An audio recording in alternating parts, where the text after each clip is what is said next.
विधानसभेच्या निवडणुका तोंडावरती आहेत. अशा वेळेला राज्यामध्ये स्वाभिमानी शेतकरी संघटनेची भूमिका काय असावी या संदर्भात चर्चा करण्यासाठी आणि रविकांत तुपकर यांनी स्वतःचा मांडलेला चौथा सुभा यावर चिंतन करण्यासाठी आज राज्यातल्या सगळ्या जिल्हाध्यक्षांना पुण्यामध्ये बोलवून या बैठकीचं आयोजन केलं गेलं. गेली 4 वर्ष सातत्यानं रविकांत तुपकर यांना आम्ही आपलं जे काही म्हणणं असेल ते आमचे नेते राजू शेट्टी यांच्याजवळ मांडा, नाहीतर त्यांनी नेमलेल्या शिस्तपालन समिती समोर मांडा असं सांगून सुद्धा रविकांत तुपकर सातत्यानं मीडियातून आरोप करत राहिले. मीडिया हे न्याय निवाडाचं माध्यम नाही, लक्षात घ्या. तुम्ही मीडियातून आपले प्रश्न मांडण्यापेक्षा जर चळवळीतल्या एका कुटुंबाच्या छत्रछायेखाली येऊन जर तुम्ही आपलं म्हणणं मांडलं असतं तर निश्चितपणाने यातून चांगला मार्ग निघाला असता. गेली 3-4 वर्ष आम्ही वाट पाहतोय. ते एकाही ऊस परिषदेला अलीकडे 3-4 वर्षात उपस्थित नाहीत, आंदोलनात नाहीत, कार्यकारिणीत नाहीत. त्यांनी अगदी परवाची लोकसभा निवडणूक सुद्धा अपक्ष म्हणून स्वतःच्या बळावरती लढवली. ह्या सगळ्या गोष्टीचा विचार करून स्वाभिमानी शेतकरी संघटनेशी रविकांत तुपकर यांचे असणारे संबंध हे आम्ही आता संपुष्टात आणण्याचा निर्णय घेतलेला आहे.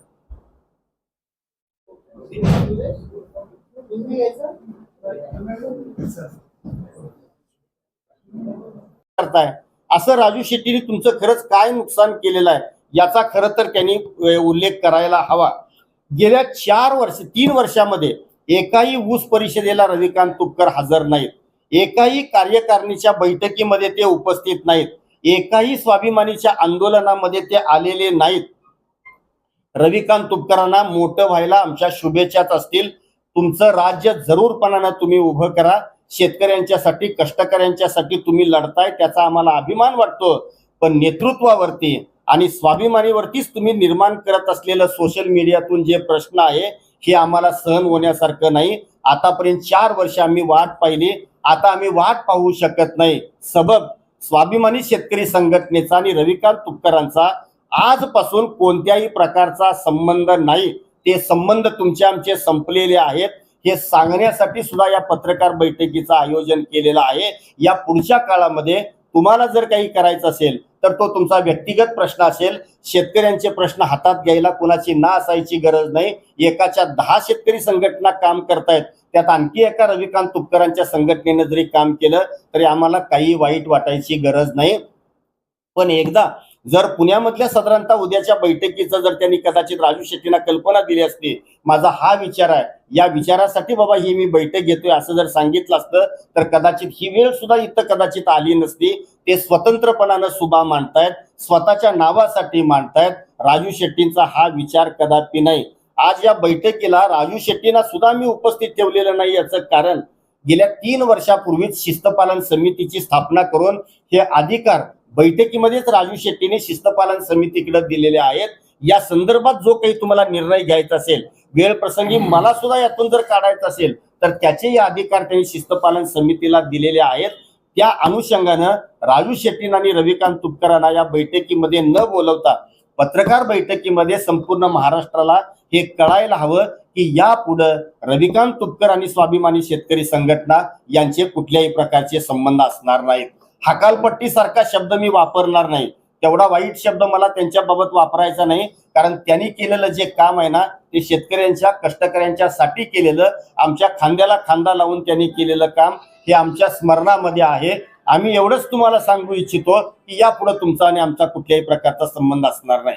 या संदर्भात तुम्हाला काही जर प्रश्न विचारायचे असतील तर विचारायला हरकत नाही.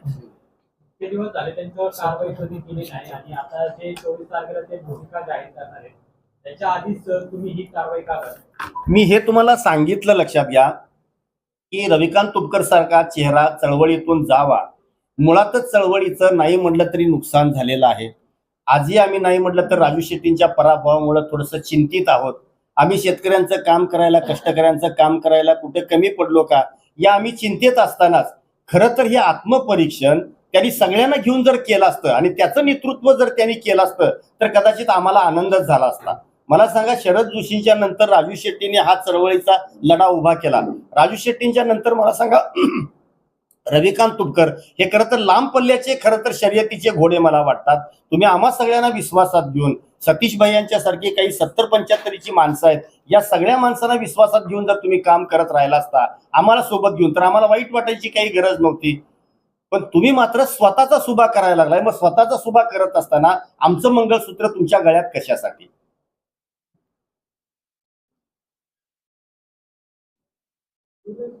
या 2-3 वर्षात तुमचं त्यांच्यामध्ये काय बोलणंच नाही. एकाही ऊस परिषदेला ते आलेले नाहीत, एकाही आंदोलनामध्ये ते नाहीत, एकाही कार्यकारिणीमध्ये ते आलेले नाहीत, तरी आम्ही समजूनच घेत होतो. काय नाराजगी होती त्यांची? ते त्यांनी सांगावं. मी संघटना का सोडली याचं उत्तर खरं तर त्यांनी द्यावं. मी रयत शेतकरी संघटनेमध्ये का गेलो याचं उत्तर त्यांनी द्यावं. रयत शेतकरी संघटनेतून मी परत का आलो याचं उत्तर त्यांनी द्यावं. आम्ही मात्र त्यांना मोठ्या मनानं घेतलं, एवढं आम्ही मात्र केलं. पण आम्ही घेतल्यानंतर सुद्धा आमच्यापासून दुरावा का याची उत्तर त्यांनीच द्यावीत. खरं तर 19ला राजीनामा दिला, मग 24ला त्यांनी आता निवडणूक लढवली, तरी तुम्ही पाठिंबा दिला त्यांना.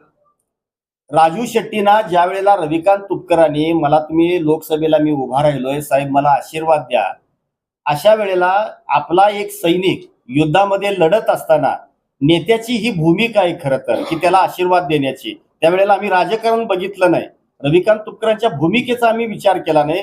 मोठ्या दर्यार्ध अंतःकरणानं त्यांना आशीर्वाद देऊन आज इथं किशोर डगे वगैरे सगळे आहेत मंडळी त्या परिसरामध्ये, त्यांना मदत केली. प्रशांत डिक्कर आहेत, दामू इंगोले, ही सगळी मंडळी आहेत. ही सगळी मंडळी त्यांच्या प्रचारामध्ये होती, लक्षामध्ये घ्या. आणि आम्ही त्यांना प्रामाणिकपणाने सहकार्य केलं. त्यांच्या मताचा सुद्धा मी आदरच करतोय, लक्षामध्ये घ्या. एक वेळ राजू शेट्टीना 1,79,000 मतं पडली, पण रविकांत तुपकरांना 2.5 लाख मतं पडल्याचा आम्हाला आनंद आहे. पण त्यानं हुरळून त्यांनी जाऊ नये, कारण 6,20,000 मतं एका काळी राजू शेट्टीना पडलेले आहेत. 5.5 लाख मताच्या पुढचं आमचं तिथलं पॉकेट आहे. अशी स्थिती असताना सुद्धा 1,79,000 मतावरती जेव्हा आम्ही येतो ना, तेव्हा आम्ही आमचं चिंतन करायला लागलोय की आम्ही कुठं कमी पडलो. तरी आज आम्ही असं म्हणतोय की आम्ही खरं तर इतिहासाचा वारसा राखणारी मंडळी आहोत. बचेंगे तो और भी लढेंगे या न्यायानं या पुढच्या काळामध्ये नामोहरम न होता, निवडणुकीच्या पराभवाची चिंता न करता आम्ही गोरगरीब कष्टकऱ्यांच्यासाठी लढणार आहोत. हाही संदेश या पत्रकार बैठकीमध्ये आम्हाला द्यायचाच आहे. तरी तुपकरांवर कारवाईची नाही कशासाठी? इथे तू म्हणता आम्ही कमी झालो, म्हणजे आमचे मतदान कमी झालं, आम्ही आत्मचिंतन करतोय. रविवर कारवाई नाही कशासाठी? मला एक सांगा की तुम्ही प्रत्येक गोष्ट जर स्वतंत्रपणानं करणार असाल, मी विदर्भातल्या 6 जागा लढवणार आहे, तुमची स्वतंत्र भूमिका आहे.